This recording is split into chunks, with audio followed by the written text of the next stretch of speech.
Setting the correct temperature on your Hisense HRF254N6TSE refrigerator is essential for keeping food fresh and preventing spoilage.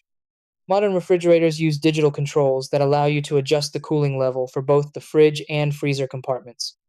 When the temperature is set properly, the refrigerator maintains a stable environment that preserves vegetables, dairy products, and frozen items more effectively.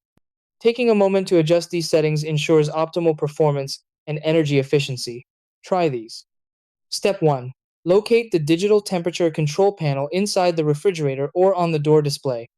Step 2. Press the fridge temperature button to begin adjusting the refrigerator compartment setting.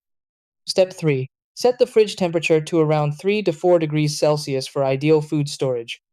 Step 4. Press the freezer temperature button and adjust it to about negative 18 degrees Celsius for proper freezing. Step 5. Close the door and allow several hours for the refrigerator to stabilize at the new temperature settings.